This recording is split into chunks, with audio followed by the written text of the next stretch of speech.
Hello everyone and welcome to Samadhi. Today is Wednesday, June 6, 2018, and we are here with Michael doing the Daily Word. Thank you everybody. And Alice. Go ahead. Thank you everyone for joining us on this beautiful Wednesday morning, afternoon. Or wherever you are, if it's nighttime. Wherever you are, evening, whatever time you watch this, whatever day you watch this.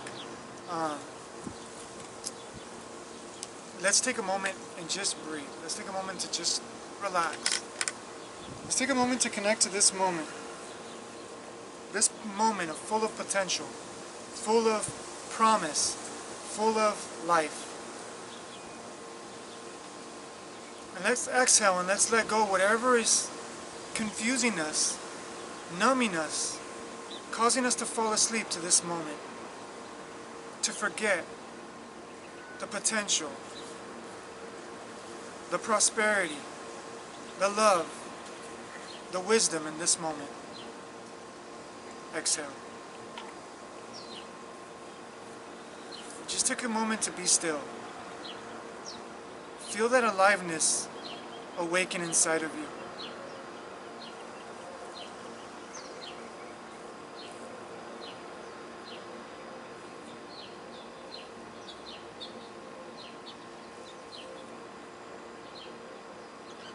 Take a deep breath in and ready to receive as one. Consciousness, unified field of awareness. And Ali, did you do it still? Yes, I have a peeked. You seen it? Yes. I've seen it already. Okay, so because we said that we're going to look at it. yeah. And pick what day you want to do. yeah, we're not going to do this every day because we realize that in the haste of doing this every day, we make it more ritualistic, more like mechanical, instead of just feeling it out and doing it in the moment that we feel it. And it's quality over quantity. What good does it do to do 7 days a week, but we're just in the rush of doing it instead of just, we felt it today. After we connected did our so gardening. much with the gardening, Yeah. in both homes, and it was amazing. And connecting with life, and I'm going to show you my foot, grounding, taking your shoes off, and connecting to the earth. Because remember, we get energy from the sun, but we hardly ever get energy from the earth because we're so restricted with the shoes that we wear, being inside the house because the foundation it has. All of that blocks that energy because, look it up, it's called earthing. So, Ali? Excuse me. Okay, so Without further ado. yes. So today's, and of course, our beautiful mother is with us here in mind she and would spirit. love to always be And here present. we have two amazing, young, smart, wise, very Handsome. committed individuals. They're with helping us. us with the camera, so we don't have to get up and push the Yeah, buttons. they're our outreach with the youth. And so today's word is world peace. World peace begins with love. Can I say something before you read? I just don't know what you're going to read, so I just want to say a couple things before you read. Man? The one thing that I wanted to share about world peace is, we talk about world peace, like fighting for world peace, arguing over world peace, judging, comparing, separating. Picketing for world peace? Yeah. How contradictory is that? And we've done that for thousands of years, and where has it gotten us? We have the opportunity in this lifetime, in this generation, to really manifest world peace. And how do we manifest world peace? It's just like this morning, we were working on our garden. But we're so busy working on everybody else's garden, complaining and getting upset because our garden is not taken care of. Now this is what I mean by world peace. World peace is working on your garden and inspiring others to work on their garden. Because we're not here to work on anybody's garden. We're here to work on our own inner garden and inspire, motivate, and remind others that they have a beautiful garden as well. Because we all have the potential to enjoy our beautiful gardens of the mind and our beautiful gardens of consciousness. So that's just a little quick nugget that I wanted to share with you guys. World peace is not out there. How much have we not wasted, But how much time have we spent? How much resources have we given and put forth to manifest world peace? But we're still more lost than ever. We got all the technology, we got everything going for us, but are we using that in a very potential way? Productive way? Yes. Progressive way? Because remember, a lot of people confuse busyness with progress. We've been so busy, but we haven't progressed. So here we go. Yeah. Here's something else. Because I wanted to share one more thing. And then we're going to go constant. I wanted to share really quick about children. We need to focus on our future. And we need to give our children the tools, the motivation, the example. That's the biggest one. We need to give our children the example. Let's take a moment to breathe. Yeah, because here comes our amazing, wonderful neighbor with her motorcycle. There we go. That's good. That was good. Yeah, that was pretty quick. So, just in conclusion of my part, is we're here and we want to help the children because children are being neglected. And I apologize, teachers, you're doing the best job that you can. Counselors, you're doing the best job that you can, and thank you for your effort. Thank you for your job that you're doing. But we forget on raising the importance of their relationship with themselves by being the example of ourselves. Working within ourselves, showing the example that we can master ourselves, we love ourselves, we accept our greatness, so we can inspire others to do the same. And our youth is so important. Because the reason why this came to me is one of our students said that their young baby granddaughter was reading a book. Oh, that was so cute. It was so cute because that's why I want to use it for this. Yeah, go ahead. Okay, so one of our students is sharing about her granddaughter. And the granddaughter has, the mom's trying to read the baby a book. And the baby had, obviously we're used to so much technology, the baby kept looking at the page and going like this to the page. Like trying to open it up. Like, you know how you enlarge it? And then it would go like this, like trying to scroll on the page. Yeah. And the grandma's like, boy. And this little girl is barely almost 2 years old. So in 2 years of her life, she already knows to expand the image on a tablet and to go like this. So when she grabbed a book, that's what she wanted to do with the book. Yeah. So in other words... But the reason why I mentioned that is because they mirror our behavior. Right. Children mirror our behavior.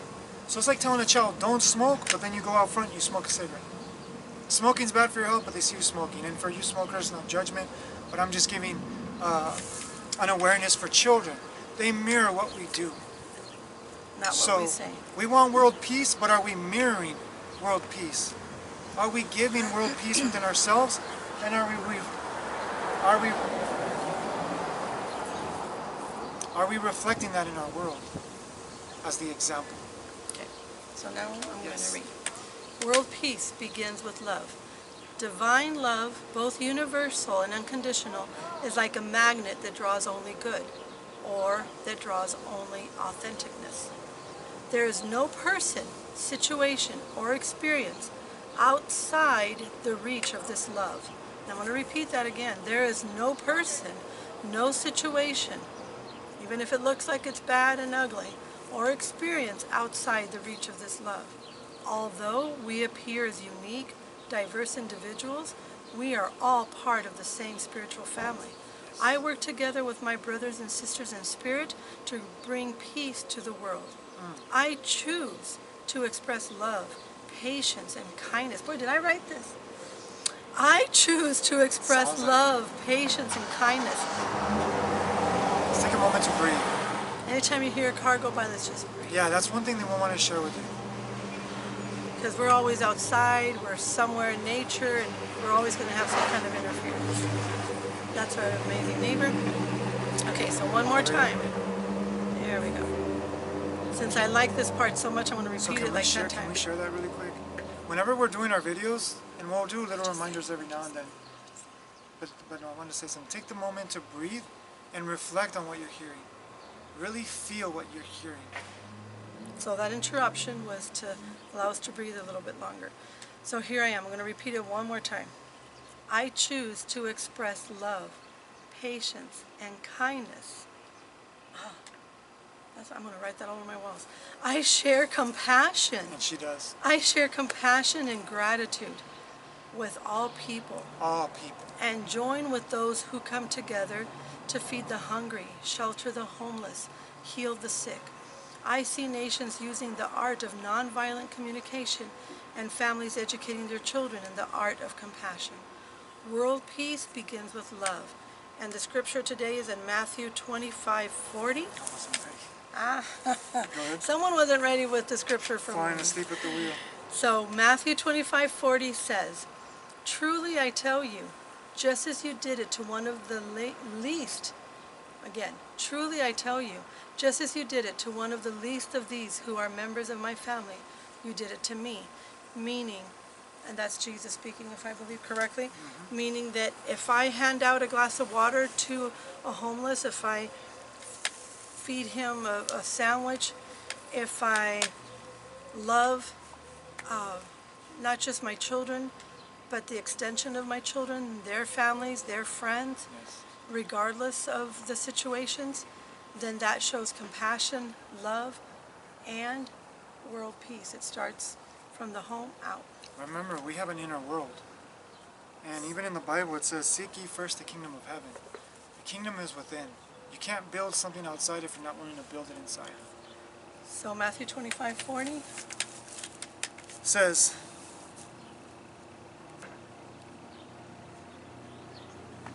may I transform that word? Then those disciples or students are going to say, "Master, what are you talking about? When did we ever see you hungry and feed you, thirsty and give you a drink? And when did we ever see you sick or in prison and come to you?" Then the king will say, "I'm telling the solemn truth. Whenever you did one of these things to someone overlooked or ignored, that was me. You did it to me." And that's one thing that, as us representing Spirit through Samadhi, we want to share our vision and our message with all of you, that it doesn't take much to transform someone's life. You can smile, even if you don't feel like it.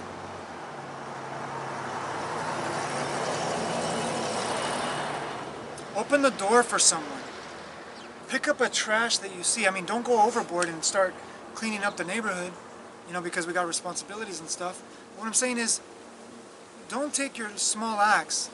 They're useless acts. Actually, small acts are the greatest acts because they add up to the totality of all of us working together.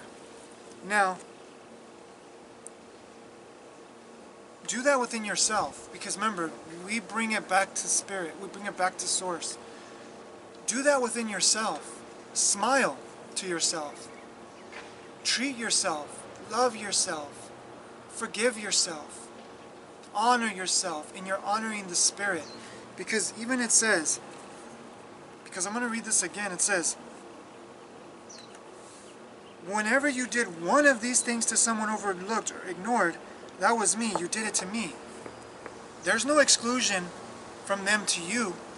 Whenever you exclude you in the calculation, whenever you forget about yourself, that's why we're so miserable. That's why we're so confused. That's why we feel so separate from the very source that is within us. Take the time. Take the time to nurture your garden. Because it all came together. and to give yourself that world peace. Because like Michael says, if you do something for someone, like I mentioned earlier, give a glass of water, feed someone a sandwich. But what do you do for your own temple? What do you do for your own mind and your own heart?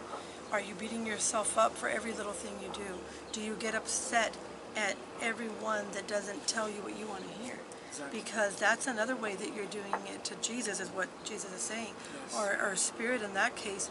Anytime I'm rude that way, it's like I'm not showing what I have inside as peace. And this works in whatever religion you are, you believe in, because this is world peace. This isn't about one single entity, organization, group peace.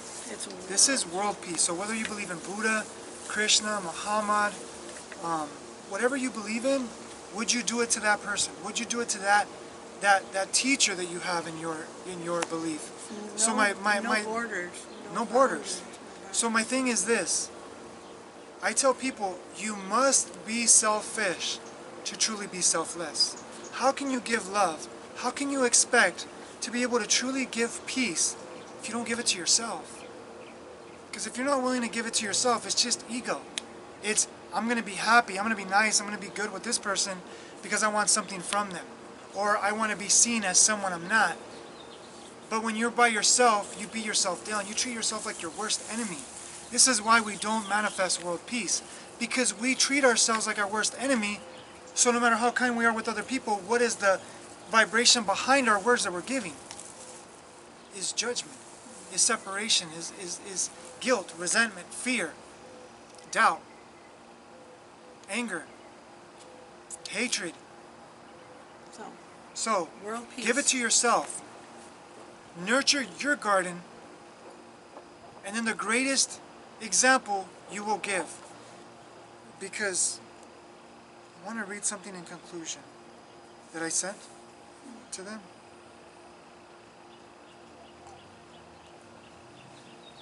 You know what you want to read it? Okay. I love and accept every aspect of myself. This is unconditional love. I love and accept every aspect of myself, which I'm talking to myself as well. We all need to practice this. Day in, day out, every day, every moment. Be vigilant of your garden. I love and accept every aspect of myself. This is the greatest gift I can offer the world. And I thought this was relevant to world peace. What is the greatest gift you can give the world? Is your authentic essence of the example of what you want in the world and what you want for yourself. The golden rule. So, meditate on that. So world peace begins with love. I want to add to that. World peace begins with unconditional love. Not conditioned love. Not what your idea of love is, but unconditional love. No conditions. Absolutely none. Because you're limiting yourself.